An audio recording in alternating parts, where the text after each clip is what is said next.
자리에 앉으실까요? 우리 오늘 함께 주시는 말씀, 우리 주께로 피하리이다라는 제목으로 주시는 시편 57편 1절로부터 11절에 이르는 말씀입니다. 시편 57편 1절로부터 11절, 우리 돌아가시면서 하나님이 우리에게 하시는 말씀으로 같이 듣기를 원합니다. 하나님이여 내게 은혜를 베푸소서, 내게 은혜를 베푸소서. 내 영혼이 주께로 피하되 주의 날개 그늘 아래에서 이 재앙들이 지나가기까지 피하리이다.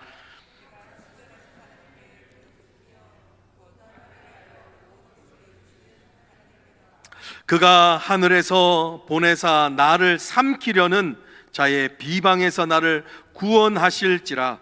하나님이 그의 인자와 진리를 보내시리로다.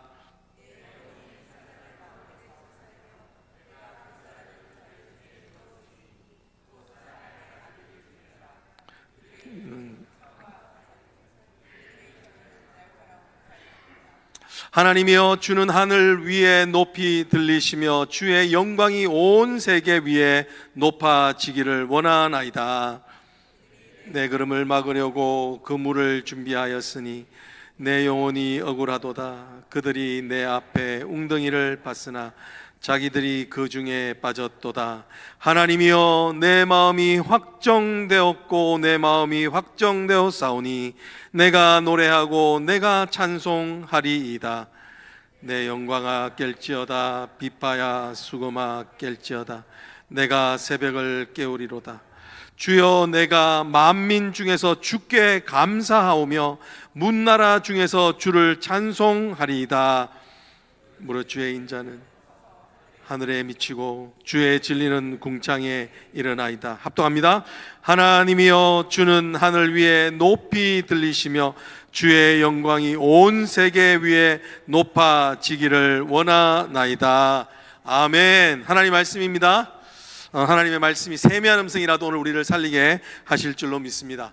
오늘은 주께로 피하리이다 라고 하는 우리 큐티인에서 정해준 말씀의 제목으로 함께 나누려고 합니다. 할렐루야. 네, 우리 앞뒤 잡아 인사하실까요? 하나님께서 당신에게 빛을 비추십니다. 시작. 네. 여러분, 하나님께서 당신에게 빛을 비춰주시는 그 은혜 다 사모하시죠? 하나님께서 오늘도 우리의 말씀을 통해 빛을 비춰줄 수 믿습니다. 여러분, 오늘 우리가 읽었던 이 57편의 이 시는요, 독특한 게 있습니다. 그건 뭐냐면 시에 대한 짧은 설명문이라고 할 수 있는 이 본문이 진행되기 전에 여러분의 성경에 아마 파란 글씨로 작게 되어져 있는 표제어라는 것이 있습니다. 이것은 시를 잘 설명하기 위해서 이 저자의 배경과 또 운율, 리듬이 어떤 리듬을 사용하는지에 대한 이야기를 해주고 있어요. 그래서 여기 보면 이게 참 제일 좀 길고 좀 여러 가지 인포메이션이 많은 시 중에 하나입니다. 거기에 있는 내용을 보면 인도자를 따라 그러죠. 알다스엣에 맞춘 노래다. 다윗이 사울을 피하여 굴에 있었던 때에라고 되어 있죠. 근데 그보다 더 중요한 건 뭐냐면 다윗의 무슨 시? 믹담의 시라고 이렇게 되어져 있죠. 네, 이 믹담이란 말이 engrave 하는 뜻도 있고 황금이라는 뜻이 있습니다. 그래서 이거를 종전에 있는 성경에서 황금시, 다윗의 황금시라고 이야기를 했었어요. 실제적으로 유대인 아이들이 제일 먼저 외우는 시편 중에 하나가 바로 시편 57편입니다. 이 재밌는 게요, 참 뭐냐면 여기에 보면 운율을 정해줬습니다. 읽을 때 어떻게 읽어라, 리듬감을 어떻게 주어라 하는 것을 정해줬는데 그게 바로 알다스헷이라고 하는 리듬에 따라서 찬양 대장이 그것을 지시해서 그렇게 같이 읽어라 라고 이렇게 이야기하는 거예요. 여러분, 히브리어는 알다시피 운율이 아주 독특합니다. 그러니까 마치 챈트 하는 것 같아요. 여러분, 우리 교회도 보면은 이렇게 권사님들, 많은 교회 권사님들 보면 찬송가를 나름대로의 리듬으로 부르시잖아요. 그냥 부르시지 않고 뭐 예를 들어 지금까지 지내온 것 주의 크신 은혜라 이렇게 부를 때도 권사님들은 주로 이렇게 연음을 많이 써요. 지금까지 지내온 것 주의 크신 은혜라 이렇게 권사님식의 챈트가 있어요. 그런 것처럼 이 시편도 실제적으로 이렇게 읽는 운율을 딱 정해줘요. 그렇게 하면 사람들이 비슷하게 읽거든요. 근데 재밌는 건 뭐냐면 이 알다스엣이라고 하는 뜻이 뭐냐면 Do not destroy me 라는 뜻이에요. 나를 멸하지 마소서라고 하는 아주 간곡한 어조로 그 운율을 따라 리듬감 있게 해야 된다, 이렇게 이야기를 하는 거예요. 강구하는 리듬을 따르라, 이런 거예요. 간절한. 근데 이게 재밌는 건 뭐냐면 언제 지어졌느냐, 이것은 다윗이 어디에 있을 때라고 이야기하나요? 다 사울을 피하여서 굴에 있을 때, 동굴에 갇혔을 때 라는 것을 이야기합니다. 실제적으로 이것의 배경이 되는 것은 사무엘상 22장 22장에 엔게디 굴에 갇혔을 때거나 아니면 사무엘상 24장에 아둘람 굴에 갇혔을 때 지은 시다라고 이렇게 이야기를 합니다. 여러분, 이게 조금 장황 설명 같지만 이 말은 무엇이냐면 지금 저자, 이 편집자가 이 시에서 너희가 핵심적으로 붙들어야 될 내용이 이런 것이다라고 이야기하는 거예요. 그건 뭐냐면 너희가 마치 너희 인생의 동굴에 갇혔던 것처럼, 다윗이 갇혔던 그 상황을 생각하며, 그럼에도 불구하고 이 골든 시, 골든 포엠, 황금의 시라고 하는 정말 아름다운 고백을 드릴 수 있다는 그 비결을 깨달아 알아라, 이렇게 이야기를 하는 거예요. 그렇습니다. 여러분, 오늘 이 본문에서 우리에게 주어준 메시지는 뭐냐면 다윗은 어떻게 하여 이렇게 아름다운 시를 인생의 가장 어둡다라고 하는 순간에 짓게 되었는가, 이거예요. 오늘 그 메시지를 줍니다. 너희의 인생이 어둡다고 생각하느냐? 그렇지만 you can make the brightest poem in your life. 너의 삶에서 가장 아름다운 시를 지을 수 있는 때가 바로 이때다. 그것은 바로 뭐냐고 말씀하시냐면 그 노하우는 주께 비하리이다, 이거예요. 한번 따라해. 주께 비하리이다. 이게 인생 노하우라는 거예요.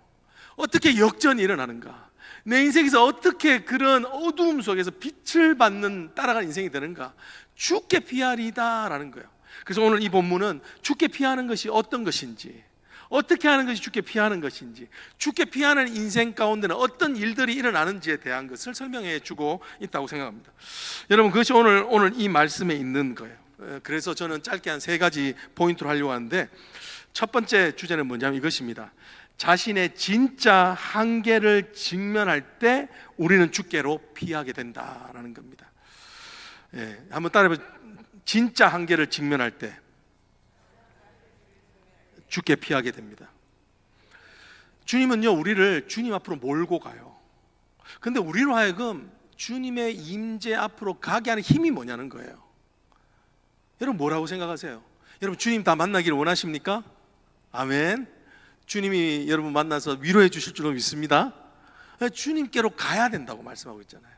우리로 하여금 주님께 가게 하는 게 뭔가, 그것은 바로 나의 진짜 한계를 직면할 때, 이걸 좀 고상한 말로 실존적 한계, 내가 정말 벗어날 수 없는 실존적 한계를 경험할 때 우리는 그때 그것이 힘이 되어서 오히려 주님 앞에 피하게 되는 인생이 된다는 거예요. 여러분, 1절 말씀 우리 같이 한번 볼까요? 1절 우리 한번 읽어봅시다. 시작. 하나님이여 내게 은혜를 베푸소서, 내게 은혜를 베푸소서. 내 영혼이 주께로 피하되 주의 날개 그늘 아래에서 이 재앙들이 지나가기까지 피하리이다. 여러분, 이 마음이 느껴지잖아요. 내게 은혜를 베풀어 주세요. 내게 은혜를 베풀어 주세요. 여러분, 너무 어두운 현실 가운데 있으면요, 할 수 있는 말이 제한적입니다. 그죠? 주님 좀 살려주세요. 주님 좀 어두운 이 가운데서 건져주세요. 주님, 내가 주님 앞에 피하고 싶어요. 오늘 설교를 듣고 한 자매가 울더라고요. 왜 우냐 그러니까 정말 주님께 피하고 싶다고. 여러분, 우리 마음에는 그런 게 있죠. 인생이 너무 무거워요. 그죠? 여러분, 오늘 여기서 보는 것은 뭐냐면 2번이나 반복하고 있는 은혜를 베푸소서라고 하는 거예요. 은혜를 베푸소서. 왜 히브리어는 같은 말을 2번 반복하는가? 이 종이가 남아서 그런 게 아니에요. 절대로 한 번 더 쓰는 게 엄청난 수고와 비용이 드는 일이에요.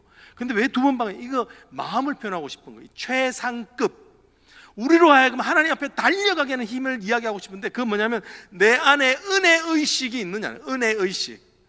은혜의식. 이 뭐냐면 은혜 없으면 나는 살아갈 수가 없어요 라고 하는 마음이라는 거예요. 내가 주님이 주신 은혜가 없으면 나는 도저히 살아갈 수가 없어요 라고 하는 그 말이에요.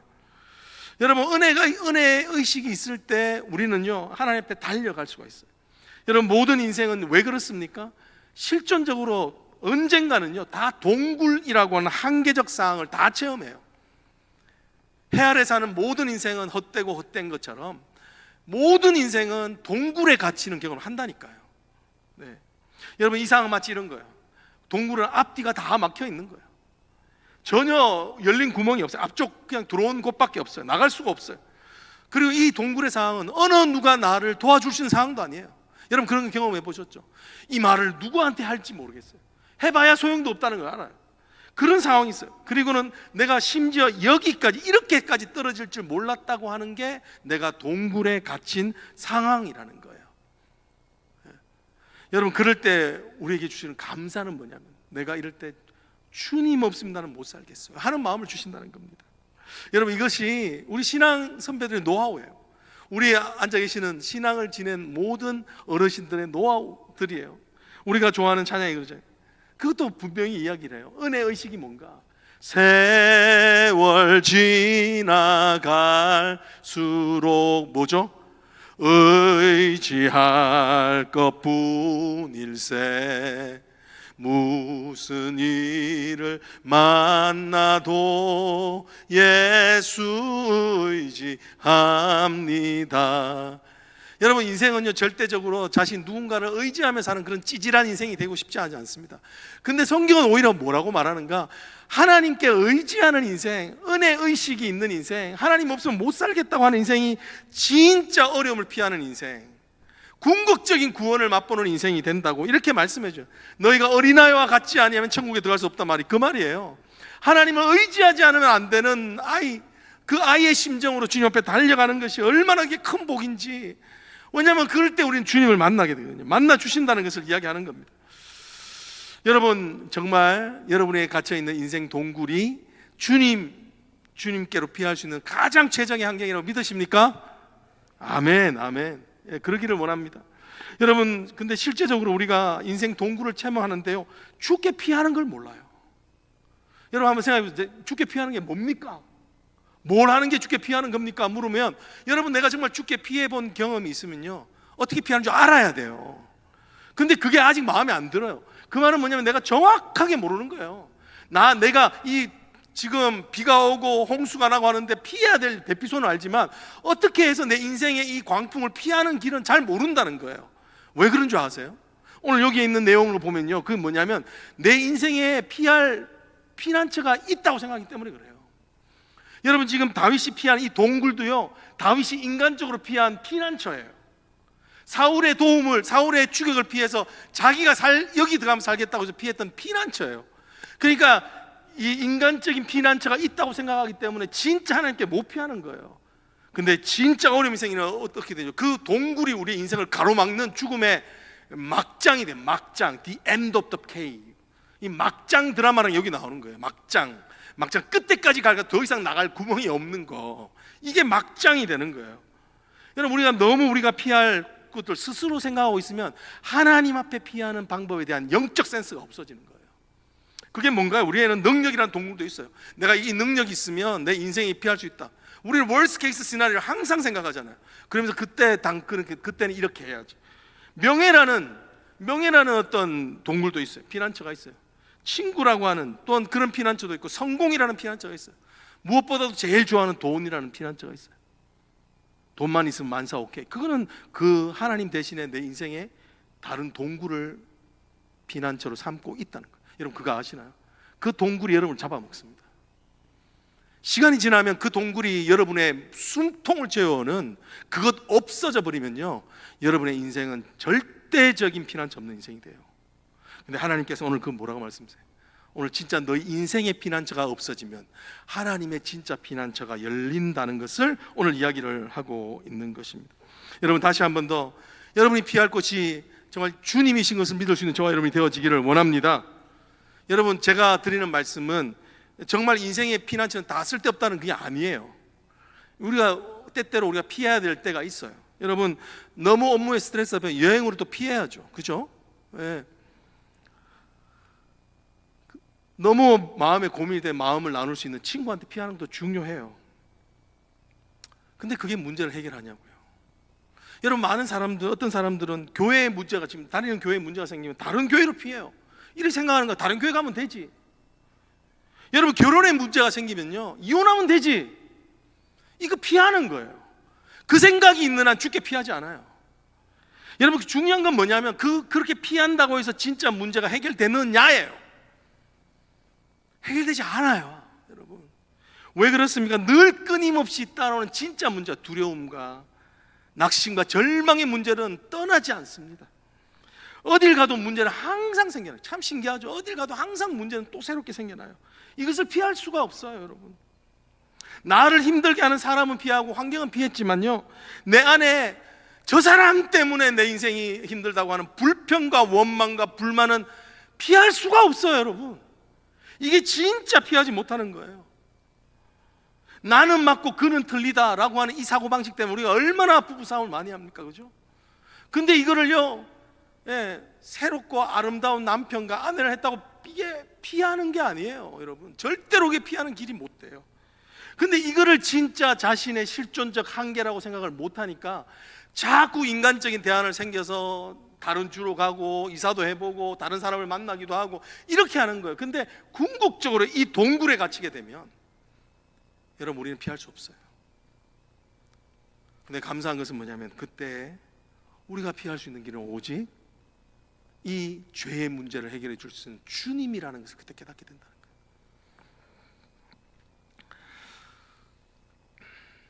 여러분, 다윗의 진짜 한계는요, 자신을 10년 동안 쫓아다녔던 사울이 아닙니다. 자신의 인생을 평생 쫓아다녔던 죄예요, 죄. 지금 다윗은 이 배경이라고 하는 사울의 배경을 두고 이야기는 하지만 자신의 인생 전체를 놓고 일괄적인 메시지를 보내주고 있는 거예요. 내가 진짜 내 인생의 무력함을 느끼는 것은 바로 그 어두운 순간에 사울이 아니었다. 그것은 내 안에 있는 두려움이었고 내 안에 있는 살인에 대한 욕구였고, 그죠? 그걸 이야기하는 거예요. 그걸 어떻게 알 수 있는가? 여러분, 오늘 지금 이 은혜를 베푸소서 하는 이 말의 원어적인 뜻이 호네이니라고 하는 뜻인데요, 이것은 범죄한 다윗이 하나님 앞에 은혜를 구할 때 하는 말이에요. 하나님 자비를 베푸소서, 이 말이 무엇이냐? 은혜를 베푸소서, 이 말이 뭐냐? 하나님 나를 이 죄에서 구원해 주십시오라는 거예요. 이 사울의 손에서만 하는 게 이게 자신의 생각, 이게 자기의 문제라고 생각했지만 시간이 지나니까 자기가 사울보다 더한 거예요. 사울은 그래도 자기 부하를 죽이진 않았잖아요. 못 죽였잖아요. 근데 자기는 뻔한 대낮에 자신의 부하의 아내를 겁탈하고 그 자신의 신하를 그냥 죽여버리잖아요. 더한 거예요. 그러니까 진짜 자신이 피할 수 없는 실존적인 죄, 그것을 자신이 피할 수 없다는 거예요. 그렇게 어떻게 됩니까? 주님께 피한다고 하는 거예요. 여러분, 지금 다윗이 어디로 피한다고 하느냐면 주의 날개 아래 피하게 한다고 그러죠. 이 날개 아래 피하게 한다는 그 자체가 그 말을 합니다. 우리가 언약궤 사진 한번 보여주시면 좋겠는데, 언약궤, 언약궤 이게 지성소, 하나님의 태버너클 성막 안에 가장 안쪽에 있었던 거예요. 지금 여기 보면 날개 보이시죠? 스랍의 날개, 이 날개에 있는데 이 날개 아래로 피하겠다는 거예요. 지금 여기 보면 이 언약궤가 이거 뚜껑을 닫고 있는데 이 뚜껑 닫은 것을 씌은 자, 이 하나님의 날개 아래 거한다고 그래요. 근데 지금 하나님의 날개가 하는 일이 뭔가, 이 언약궤 안에 있는 내용물을 막고 있는 거예요. 그러니까 안에는 뭐가 들었냐면 아론의 쌍난 지팡이, 만나를 담았던 항아리, 그리고 모세의 법궤가, 깨어진 법궤가 그 안에 들어있어요. 근데 이 세 가지가 다 의미하는 것이 뭔가, 불순종한 인간의 죄를 의미해요. 다 하나같이 하나님이 불순종해서 주셨던 것들이에요. 그래서 하나님께서 이것을 볼 때마다 인간들이 심판받아야 될 인간인 거 아는데, 하나님께서 이 날개, 스랍의 날개로 덮은 시은자, 베풀시 은혜은 보좌 좌자예요. 하나님께서 은혜로 덮어버려서 그 죄를 덮어서 은혜를 주신다고 하는 그 날개 아래 거한다는 거예요. 결국은 뭐냐면 자신이 죽어야 되는 자신인데 주께서 나의 죄를 덮어주셔서 하나님 나로 하여금 하나님 살게 해달라고 하는 그 이유를 하는 거예요. 성경이 전하고 있는 엔게디 굴에서 진짜 위기는 자신을 죽이려 한 사울이 아니라 그 사울을 하나님의 뜻과 상관없이 자기가 죽이려고 하는 그 안에 있는 죄, 자신이 도저히 이길 수 없는 자신의 한계였다는 것입니다. 여러분, 이게 우리가 겪는 실존적인 죄의 현실입니다. 이게 무능력이에요. 우리가 얼마나 똑같은 죄를 반복해서 지어요. 그제 안 지으려고 그렇게 노력하지만 또 결단하고 또 회개하지만 똑같이 짚죠. 우리를 쫓아다니는 끊임없는 죄가 있어요. 우리가 이길 수가 없어요. 그것이 바로 우리 인생의 한계예요. 그것 때문에 관계가 깨어지는 거예요. 그것 때문에 아무리 노력해도 우리 인생은 늘 언제나 빈손으로 돌아오는, 텅 비어 돌아오는 인생이 되게 하는 그거예요. 근데 거기가 해결이 안 되는 거예요. 근데 오늘 시편 기자는 뭐라고 말합니까? 그 전적인 실존적 한계를 경험하니까 내가 그제서야 주께 피하니이다. 여러분의 실존적인 죄의 한계를 깨닫고 주님께 피할 수 있는 은혜가 있기를 주님을 축복합니다. 그때 우리가 피할 수 있는 게 힘이라는 거예요. 두 번째는 뭔가 어떨 때 우리가 피할 수 있는가? 우리가 정말 여러 가지 문제를 겪는데 문제보다도 하나님이 크시다고 생각할 때 주께 피할 수 있다는 거예요. 한번 따라해보세요. 문제보다 하나님이 크시다. 믿으시나요? 이 생각을 한다는 게 얼마나 감사해요. 여러분, 우리의 인생에 역전이 일어난 순간은 바로 이 순간입니다. 내 문제가 너무너무 커 보여요. 그게 우리가 다 우겨쌈을 당하는데, 근데 우리의 마음이 딱 평안이 들 때가 언제냐면, 그래, 하나님이 이것보다 더 크신 분이지. 그러면요, 힘이 생긴다니까요. 여러분, 오늘 2절 3절 한번 보십시오. 이것을 달려가고 있는 다윗의 모습이 보여집니다. 2절 3절 한번 제가 읽어보겠습니다. 내가 지존하신 하나님께 부르짖으며. 여러분, 지금 1절에서요 자신의 고통을 나누었어요. 그러니까 뭐 지금 내가 지존하신 하나님께 부르짖는다라고 이렇게 이야기합니다. 어떻게 부르짖습니까? 나를 위하여 모든 것을 이루시는 하나님께로다라고 부르짖는다고 이야기합니다. 3절에 보면 뭐라고 했죠? 그가 하늘에서 보내사 나를 삼키려는 자의 비방에서 나를 구원하실지라 하나님이 그의 인자와 진리를 보내시리로다라고 이렇게 이야기를 하고 있죠. 여러분, 지금 이 말은요, 이 말은 지금 다윗이 어려움 가운데 뭘 하고 있냐면 주님을 붙잡고 있는 거예요. 주님을 붙잡으려고 애쓰는 거예요. 여러분, 이것은 말씀을 붙잡는 거예요. 말씀을, 주님의 말씀, 주님이 어떤 분이신지 하셨던 그 말씀을, 내가 어려서부터 드렸던 그 말씀을 붙잡겠습니다라는 겁니다. 여러분, 오늘 주께로 피한다는 것이 실제적인 건 뭔가? 여러분, 주께로 어떻게 피하세요? 먼저 기도를 생각하시겠죠, 그죠? 근데 기도 외에 뭐 어떻게 피해야 될까요? 우리 생각을 주님께 두는 거예요. 그거는 우리의 생각을 바꿀 수 있는 건 뭐냐면 말씀밖에 없어요. 우리가 진짜 주님께 피한다는 것은 주님의 말씀을 계속 대는 거예요. 우리가 두려움이 있을 때 어떻게 주님께 피하죠? 너는 아무것도 두려워하지 말라. 내가 너와 함께함이라. 놀라지 말라. 나는 너의 하나님이라. 내가 물 가운데 지날 때도 무리를 해치 못하며 불 가운데 지날 때도 너를 해치 못하리라 하는 그 말씀을 계속 붙잡고 있는 거. 지금 다윗이 하는 게 그거예요. 그렇게 말씀을 붙잡는 것 자체가 하나님께 피하는 줄 믿을 수 있기를 원합니다. 그러니까 매일 그 일을 하는 거예요. 매일 이렇게 붙잡는 거예요. 자, 그러면 말씀을 붙잡으면 이 다윗의 삶에 어떤 변화가 생기게 될까요? 4절과 5절 한번 보십시오. 4절과 5절 보십시오. 말씀을 붙잡았어요. 어떤 일이 생깁니까? 내 영혼이 사자들 가운데 살며 내가 불사르는 자들 중에 누웠으니 곧 사람의 아들들 중이라. 그들의 이는 창과 화살이요 그들의 혀는 날카로운 뭐 같도다? 칼 같도다. 어떤 변화가 생깁니까? 아무 변화가 안 생겨요. 하나님의 말씀을 붙잡아도 환경은 하나도 안 바뀌어요. 그럼 뭐 말씀을 왜 붙잡아요? 왜 주님께 피하죠? 그런데 바뀌는 게 있어요. 바뀌는 그때 5절입니다. 여러분 5절 한번 읽어보십시다. 같이 시작. 하나님이여 주는 하늘 위에 높이 들리시며 주의 영광이 온 세계 위에 높아지기를 원하나이다. 지금 너무 이 4절과 5절의 그 중간 어간에 무슨 일이 있었기 때문에 이렇게 고백할 수 있죠. 지금 자신은 사자 위에 둘러싸져 있는 형편이라고 해요. 여러분 사자 위에 한번 둘러싸져 보셨어요? 저는 개도 무서워합니다. 어릴 때 독포비아가 있어요. 개 두 마리한테 물려서도 오금을 저립니다. 근데 사자한테 둘러싸져 있는 환경, 말씀을 붙잡았는데 하나도 안 바뀌면 왜 말씀을 붙들어야 되죠? 근데 근데 그때 말씀을 붙잡을 때 어떤 일이 일어나는가?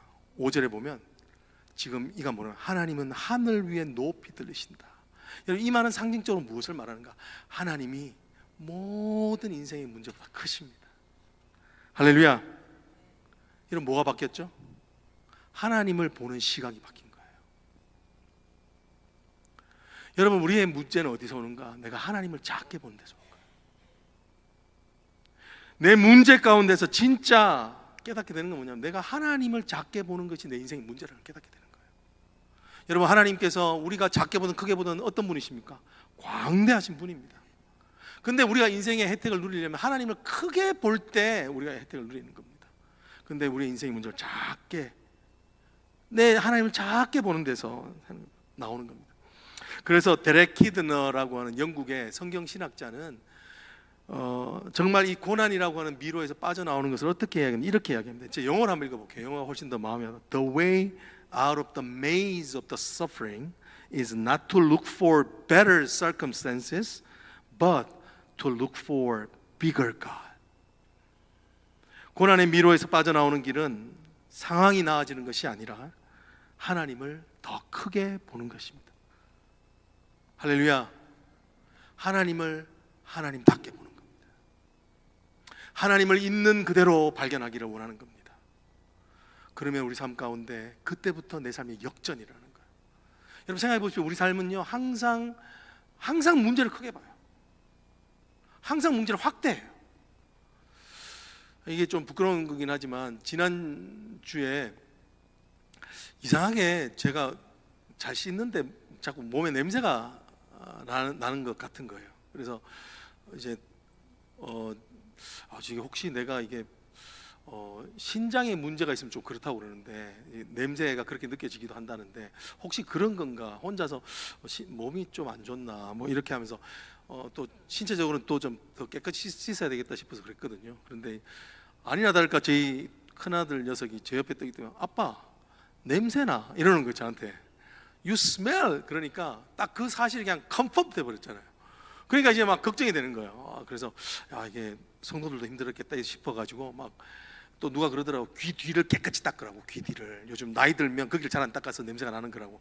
귀 뒤도 깨끗이 닦으라고 그래가지고 내가 이제 나이가 늙어서 그런가 보다라고 생각하면서 그랬는데 아무리 닦아도 냄새가 계속 나는 거예요. 그래서 이게 몸이 이상한가 보다 막 혼자 걱정하고 요즘 비타민을 뭐 메가도스를 먹으라 그래서 먹고 막 그러고 있는데 알고 보니까 이 시계줄에서 땀 냄새가 이게 계속 이게 났던 거예요. 그런데 그런 줄도 모르고 몸이 이상한가 싶어가지고 막 그러고 또 생 난리를 피고 있는 거죠. 여러분, 우리 인생은요 뭐를 크게 보느냐예요. 문제를 크게 보는 경향이 있어요. 문제를 크게 보는 이상 내 인생은 안 바뀝니다. 더 주눅들고 결국은 인생 낙심이에요. 문제를 크게 보는 인생의 인생 결론은 낙심이에요. 왜 여러분들이 낙심합니까? 왜 여러분들과 제가 낙심합니까? 문제가 하나님보다도 더 크게 느껴지기 때문에 그런 거예요. 그렇지만 문제가 아니라 하나님이 크게 못 보여지면 어떻게 됩니까? 지금 그 동굴이 하나님을 찬양하는 성소가 되는 거예요. 할렐루야.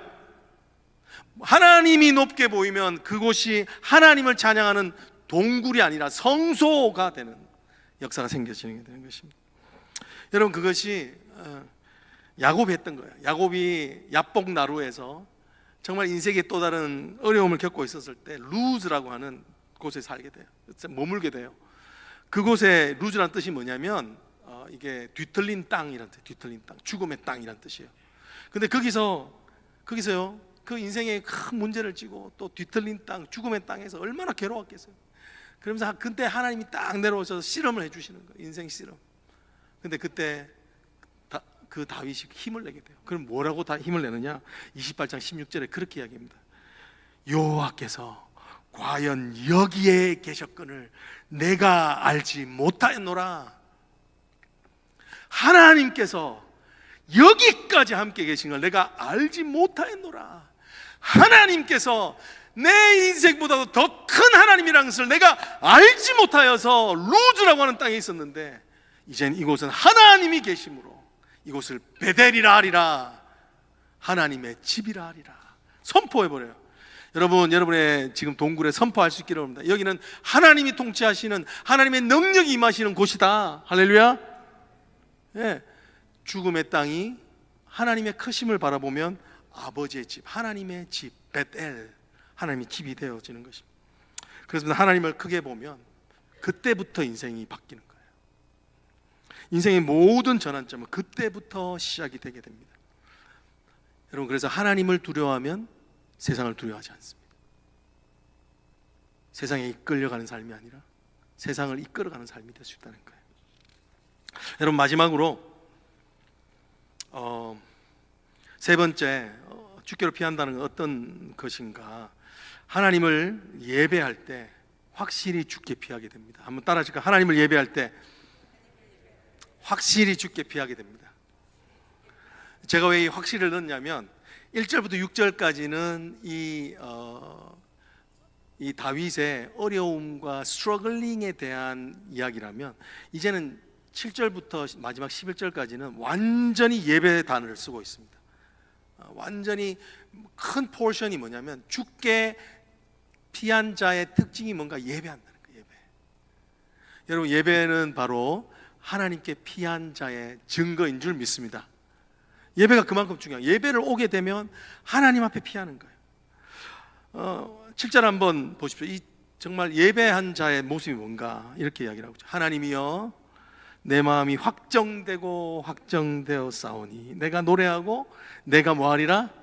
찬송하리로다. 여러분 이게 너무 영광스러운 거예요. 그 어려운데 견딘다 이게 아니라 어두운 현실에서도 뭐한다? 이 예배한다는 거예요. 예배. 이 예배가 얼마나 파워풀한지를 보게 되죠. 여러분, 예배는 고난의 현실을 떠나서 주께 피하는 가장 최선의 길인 줄 믿습니다.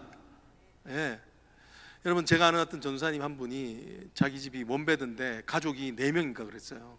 그러니까 아주 막 좁은 집에서 있으니까 너무 힘들죠. 그런데 이분이 자기가 기도 처소를 집에 찾았다는 거예요. 어디 갈 데도 없는데. 어디서 기도했냐면 자신의 클로젯, 조그만한 클로젯에, 거기가 자기 기도 처소라는 거예요. 어떻게 기도하냐 그러니까 옷을 딱 제끼니까 거기가 기도 처소가 된다는 거예요. 멋있죠? 여러분, 고난 속에서요, 주님은 우리의 눈을 들어서 예배 처소를 발견하게 하세요. 뭐 누가 그 클로젯을 기도 처소로 기도원이라 생각하겠어요? 여러분, 고난의 자리에 있기 때문에 오히려 그것이 주님께 피할 때를 찾을 수밖에 없으니까, 여러분, 화장실도 예배 처소가 되는 줄 믿습니다. 그렇잖아요. 갈 데 없으면 거기서 기도해야 되잖아요. 그런 거예요. 오늘 예배는 바로 고난의 현실을 피할 수 있는 하나님이 주신 최선의 길이라는 것을 이야기합니다. 그것이 바로 오늘 확고하다는 거예요. 여러분, 오늘 여기 보면은 내 마음이 확정되고 확정되었다고 이 또 두 번을 말하잖아요. 최상급으로 말하는 거예요. 이 말은 뭐냐면 정말 내 마음이 확고하다는 거예요. 애써서 확고하다는 게 아니라 이제는 정말 이 동굴 가운데서도 마음이 온전히 stand firm, 그 뜻이거든요. 견고하게 서 있다라는 뜻이에요. 여러분, 이게 얼마나 견고한 건가? 이것은요, 말씀의 견고함을 이야기할 때 쓰는 단어를 쓰고 있어요. 그만큼 예배하는 자에게는 어떤 마음이 생기는가? 하나님을 예배하는 자에게는 견고한 마음이 생긴다. 왜요? 이 고난 가운데서 주님께 달려갈 수 있는 것, 그 방법이 가장 좋은 것이 예배이기 때문에 그래요. 여러분, 결국은 뭔가요? 오늘 주는 메시지 뭔가요? 결국은 마음이라는 거예요. 결국은 마음만 든든하면 돼요. 아무리 어려워도요, 세상이 아무리 바뀌고요, 내가 겪는 사람이 아무리 힘들어도 내 마음만 든든하면 누구도 나를 만질 사람이 없어요. 근데 반대로 어떻습니까? 내 마음이 무너지면 다 무너지는 거예요. 내 마음이 확정이 안 되면, 그죠? 하나님 앞에 붙었다가 세상에 붙었다 이러면 확정이 안 되면 끊임없이 내 마음을 요동하게 된다는 것을 이야기를 합니다. 예. 여러분, 우리 그 마음이 요동할 때 잘하는 노래가 있는데 아시는지 모르겠는데, 예. La donna immobile qual più pare bello, 그 노래 혹시 아시나요? 예. 이 마음이 요동할 때 부르는 노래 중에 하나죠. 여자의 마음은 갈대와 같아서 항상 변하는 여자의 마음. 여러분, 살아보니까 여자보다 남자가 더 많이 변해요. 믿으십니까? 남자들이요, 남자가 더 많이 변해요. 여자는 기본이지만 남자들도 만만찮아요. 왜? 마음이 확정되지 않기 때문에. 제가 아는 어떤 분 중에는 중국집을 안 가요. 왜냐하면 자기는 갈등하는 게 싫대요. 왜? 짜장면을 먹을까 짬뽕을 먹을까, 이 갈등이 싫어서 중국집 안 간대요. 그래서 나온 게 뭐다? 짬짜면. 짜장면 반 짬뽕 반이 담겨 있는 거 주잖아요. 여러분, 그것은 내 맛도 네 맛도 아니에요. 그렇죠? 이거는 짜장면을 먹는 것도 아니고 짬뽕을 먹는 것도 아니고, 그냥 사람들이 오죽 갈등하면, 얼마나 마음이 확정이 안 되면 짬짜면을 만들겠어요. 런치 세트 다 끼워서 팔게 하잖아요. 마음이 확정이 안 되니까 그런 거예요. 그만큼 마음이 확정이 안 되니까 요동치는 인생을 사는 거예요. 요동치는 인생을 사는데, 오늘 시편의 기자는 심지어 이 굴에서, 이 동굴에서 정말 기가 막히게 빠져나갈 구멍이 없는 이 절정한 고난 가운데서 하나님, 나의 마음이 확정되었습니다. 여러분, 마음은요 결코 자연스럽게 확정되는 게 없어요. 내 마음이 견고해지려면 뭐가 필요하나? 소망이 필요해요. 따라하면, 내 마음이 견고해지려면 소망이 필요하다. 여러분, 결코 내 마음에 소망이 없으면 내 마음은 단단해지지 않습니다. 여러분, 오늘 이 7절을 일으키기 위해서 하나님, 이 사도 이 다윗이 한 그 뭐를 경험했나? 6절이 6절 한번 읽어봅시다. 오늘 이 키버스인데요. 6절 한번 띄워주시면 같이 한번 크게 한번 읽어봅시다. 내 마음이 확정되는 이유를 알려줘요. 시작. 그들이 내 걸음을 막으려고 그물을 준비하였으니 내 영혼이 억울하도다. 그들이 내 앞에 웅덩이를 팠으나 자기들이 그 중에 빠졌도다. 여러분, 이 억울하다는 말이 조금 잘못 번역된 거 좀 아쉬워요. 내용이 약간 긴장했다는 표현이에요. 그런데 긴장하고 나서 어떤 일이 생기느냐면, 그들이 오히려 내 앞에서 웅덩이를 팠는데 자기들이 그 중에 빠졌다라고 이렇게 말을 해요. 자, 여기서 퀴즈 하나 나갑니다. 여러분, 이 6절의 말씀은 일어난 일을 말한 걸까요? 일어날 일을 말한 걸까요? 일어나지 않은 일어날 일을 말하는 거예요. 그래서 이걸 좀 유식한 신학적 말로 보면 예언적 과거 시제라고 그래요. 어디가 써먹으면 아주 유식해 보여요. 한번 따라. 예언적 과거 시제. 이거 딱 기억하시고, 예언적 과거 시제. 너무 하나님의 말씀이 확실하기 때문에 미래에 일어날 일을 과거에 일어난 일인 것처럼 확정적으로 선포하는 거예요. 믿음의 선포예요. 믿음의 선포. 왜? 하나님의 말씀은 말씀한 대로 되니까. 하나님께서 구원하신다고 하셨기 때문에 이 구원이 일어나려면 반드시 그들이 나를 위해서 출애굽을 삼으려고 했던 웅덩이에 자기들이 빠지는 일이 일어날 것이다. 어떻게든 그들이 망하는 일이 생길 것이다 라고 하는 믿음의 선포를 하고 있는 거예요. 이 예언적 과거 시제라는 거예요. 여러분, 이 일이 어떻게 일어납니까? 예배하는 자에게는 어떤 일이 있느냐? 예배하는 자에게는 영적인 현실이 내 삶의 현실을 지배한다는 것을 깨닫는 거예요. 영적인 현실이 내 삶을 지배한다는 거예요. 여러분, 우리가 예배가 왜 이렇게 중요한가? 여러분, 예배 오면 깨닫게 되는 게 있지 않습니까? 찬양하면 그때 깨달아요. 아, 하나님의 높고 높으심을 찬양하나이다. 우리 오늘 불렀던 것처럼 우리 내 영혼 평안해 평안해. 그렇지, 내 인생의 주인은 내가 아니라 하나님이시지를 깨닫게 되죠. 그죠? 내게 주시는 고난도 하나님의 영광을 이루는 통로라는 새로운 해석이 부어져요. 그러니까 예배로 오게 되면 올바른 하나님의 질서가 세워지는 거예요. 그렇지, 내 인생의 삶의 주인은 내가 아니라, 내가 고생해서 내가 이끌어간다 생각하지만 내가 아니라 하나님이시구나 하는 바른 질서가 확립이 돼요. 다시 깨달아져요. 내 인생에 지금 이 고난 또한 하나님은 선을 이루신 하나님의 목적이 있는 거구나라고 새로운 깨달음, 원래의 깨달음을 깨닫게 되는 거죠. 이게 영적으로, 실제적으로 영적인 현실이 나를 통치한다는 것을 깨닫는 것이 바로 예배라는 거예요. 그러니까 오늘 이 다윗은 어떤 고백을 하냐면, 이제 내가 새벽을 깨우리로다. 아마 오늘 이 말씀을 보면서 목사님 오늘 분명히 새벽 예배 나오라고 그렇게 강조하실 것이다 라고 생각하시는 분들이 있는데, 새벽 예배 나오십시오. 말씀 새벽을 깨우십시오. 여러분, 영적 현실을 붙든다는 이렇다는 거예요. 새벽을 누가 깨우나요? 원래 누가 깨우나요? 새벽이 나를 깨워야 되는 거예요. 근데 영적 현실을 붙드는 자는 보면 내가 새벽을 깨우는 거예요. 육적 현실이 나를 깨우는 것이 아니라 영적 현실이 새벽을 깨우는 거예요. 나를 깨우는 거예요. 세상을 깨우는 거예요. 우리가 해야 되는 일이 그거예요. 하나님이 통치하신다를 알리는 거예요. 하나님이 진짜 실제하시는 실존의 하나님께서 지금 이 세상을 통치하신다는 영적 현실을 선포하는 게 예배입니다. 예배.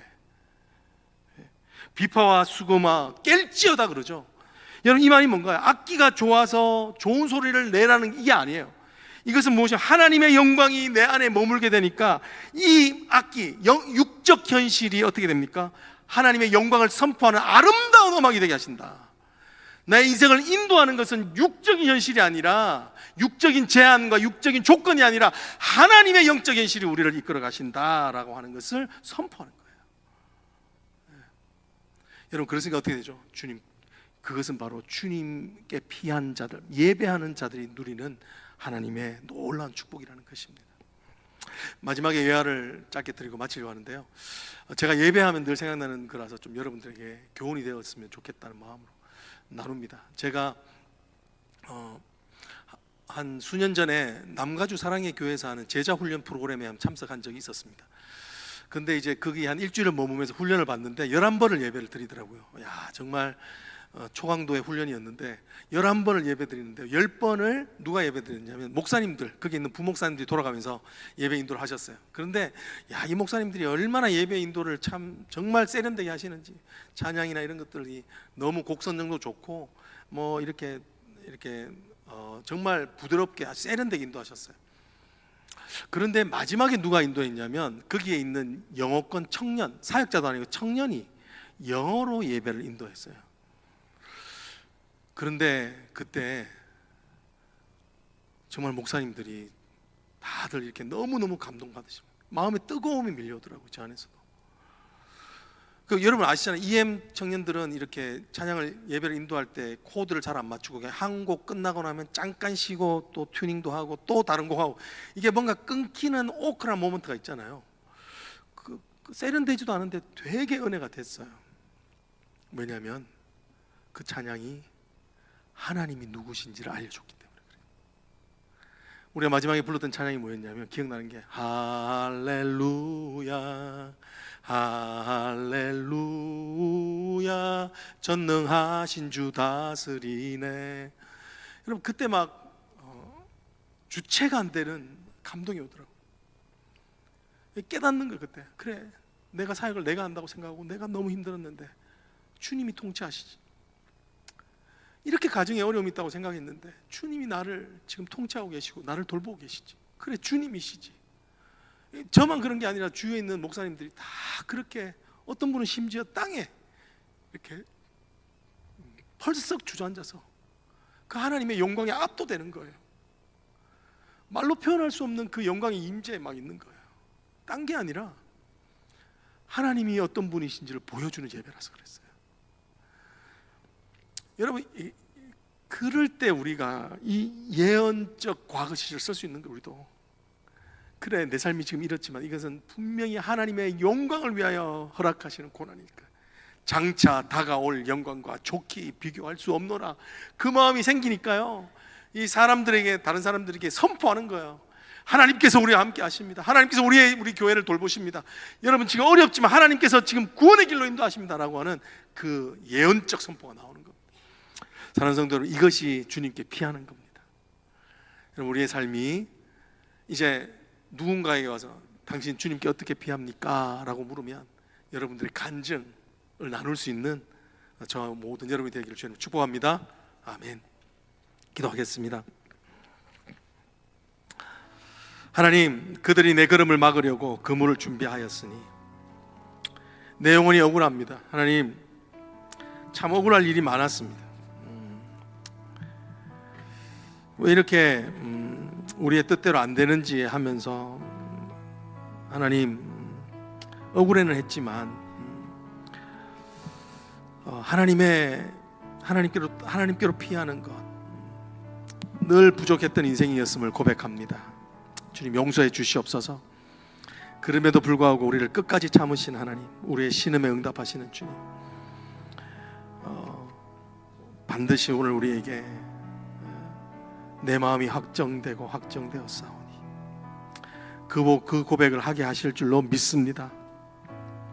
바람이 불고 풍파 가운데 있지만 이것도 잠시 잠깐이고 우리가 정말 견고한 반석을 붙들고 있다면 우리 인생은 절대로 넘어지지 않을 것을 믿습니다. 주님, 그러기 위해서 오늘 주님께 피하는 법을 알게 해주십시오. 정말 주님께 피하는 법이 무엇인지 깨닫는 귀한 은혜의 시간이 되어지기를 간절히 소망합니다. 예수님 이름으로 기도드립니다. 아멘. 우리 다 같이 일어나서 하나님의 사랑을 사모하는 자, 하나님을 바라보는 자, 우리 정말 하나님을 바라보며 같이 찬양하기 원합니다.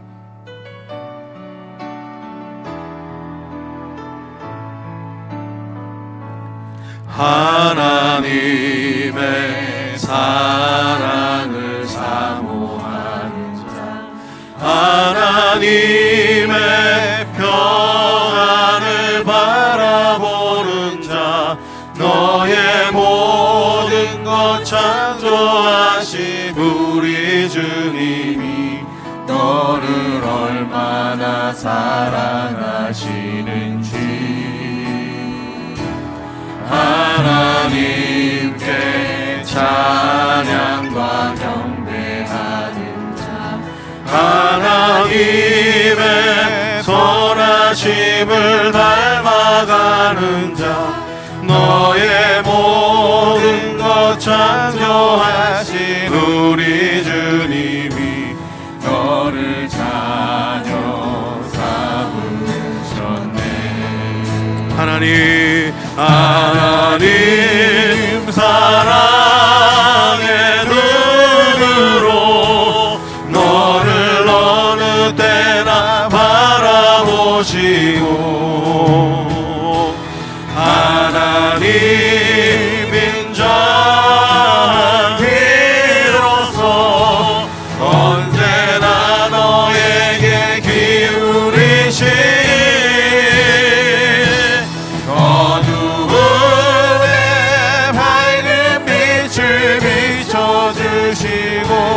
너의 작은 신음에도 응답하시니 너는 어느 곳에 있든지 주를 향하고 주만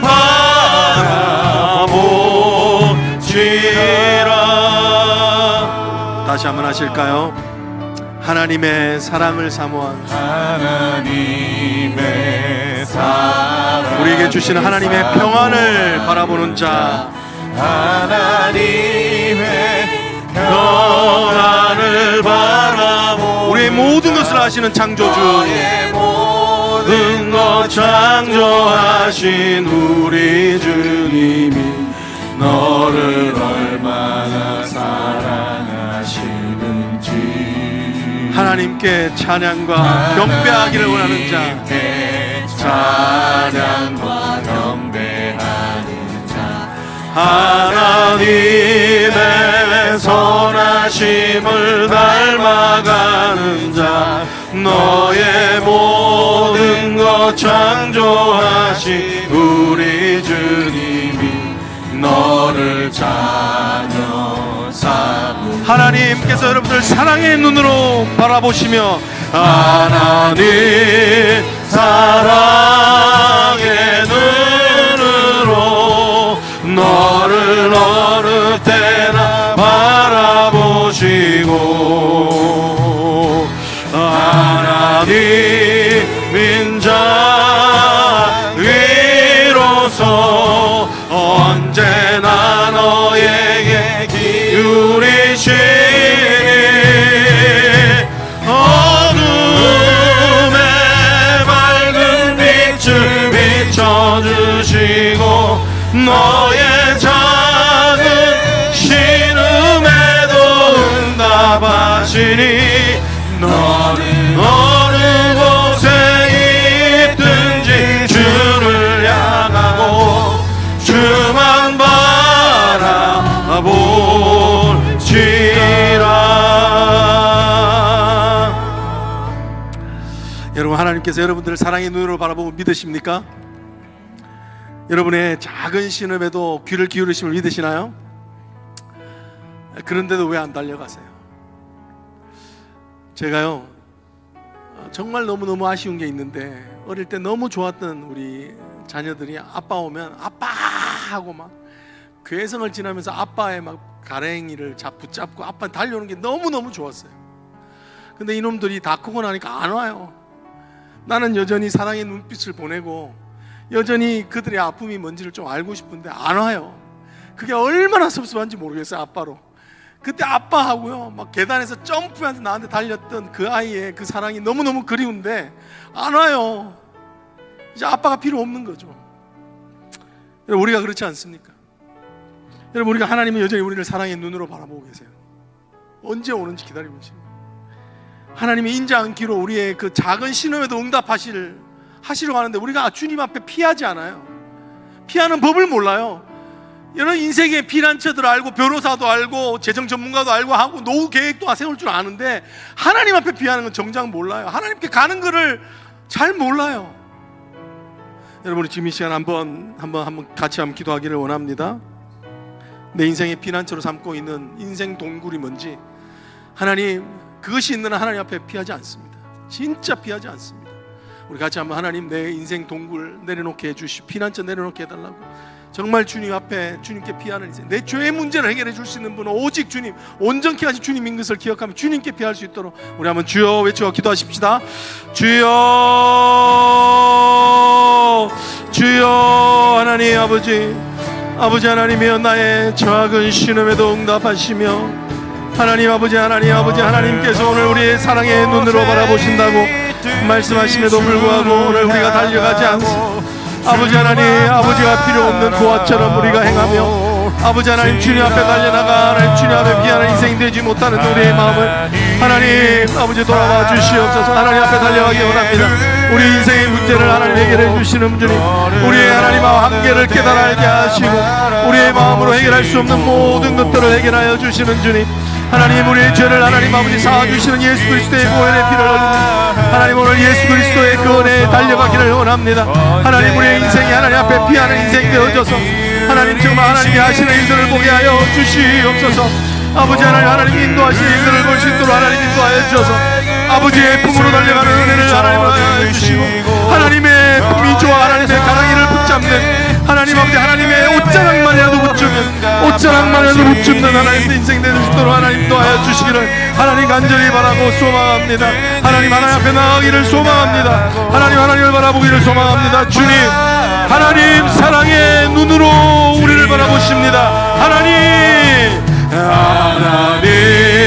사랑의 눈으로 너를 어느 때나 바라보시고, 하나님 인자 안기로도 하나님 인자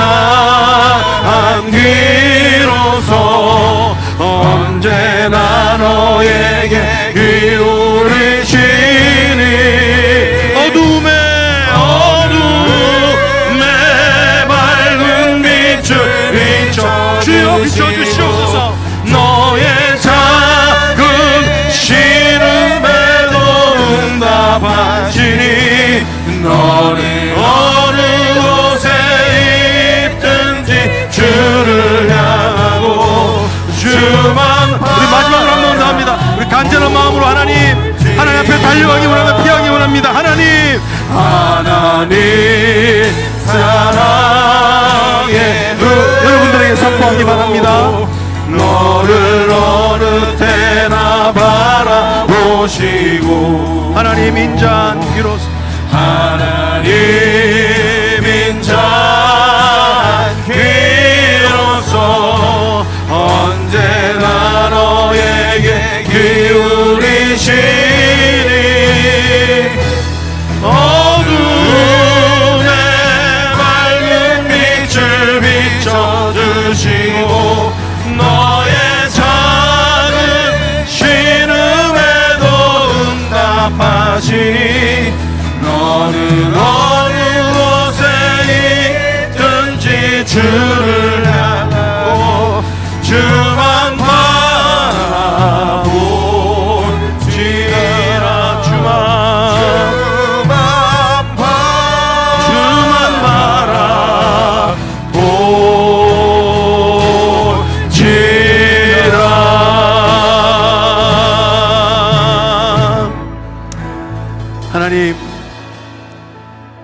얼마나 섭섭하셨습니까? 하나님 사랑의 눈으로 오랫동안 우리를 기다리고 계시는데 우리는 하나님 동굴에 갇힐 줄도 모르면서 그것이 피난처라고 생각하며 아버지 하나님 끊임없이 우리의 피난처를 만들기에 급급한 인생을 살았습니다. 내 능력이 피난처라고 믿고 하나님 돈이 피난처라고 믿으면서 정작 하나도 바뀐 게 없는데 내 안에 있는 교만은 바뀐 적이 없고 내 인생의 한계인 불평과 불만은 바뀐 적이 없고 당신 때문이야 내 인생이 힘든 건, 이런 원망이 바뀐 적이 한 번도 없는데 하나님 진짜 내 한계는 모르고 아버지 하나님 돈으로 그 한계를 벗어났다 생각하고 건강으로 그 한계를 벗어났다고 생각하며 사는 하나님 우매한 인생이었음을 고백합니다. 다시 한 번 더 하나님 오늘 우리 인생의 한계를 깨달아 알게 할 수 있는 지혜를 허락하여 주시옵소서. 우리 인생을 판판히 쪼개지게 하고 깨어지게 하는 내 인생의 죄의 한계, 교만의 한계, 내 인정 욕구에 사로잡혀 있는 이 불쌍한 영혼의 한계, 하나님 그것을 보게 하여 주시고 내 힘으로 할 수 없사오니 그것을 가지고 주님 앞에 피하게 하옵소서. 주님 앞에 드려지게 하여 주시옵소서. 그래서 우리의 죄를 하나님 아버지 자신의 몸을 깨뜨려 죽여 하나님 아버지 진리와 은혜를 베푸셔 온전한 구원을 이루신 주님의 능력으로 하나님 오늘 우리 인생이 살아나는 역사가 하나님 우리 모든 성도들 가운데 단비처럼 내려지게 하옵소서. 은혜의 능력으로 임하여지게 하옵소서. 하나님 살아나는 역사가 있게 하여 주시옵소서. 하나님 그 은혜로 참으로 주님께 달려가는 그 인생 노하우, 그 비법을 하나님 우리 자녀들에게도 나누고 성도들에게 나누고 세상에 증거하는 귀한 간증 있는 삶들 되게 축복하여 주시옵소서. 지금은 우리 주 예수 그리스도의 은혜와 성부 하나님의 크신 사랑과 성령의 교통하심이 이제로부터 영원토록 함께 계실지어다. 아멘.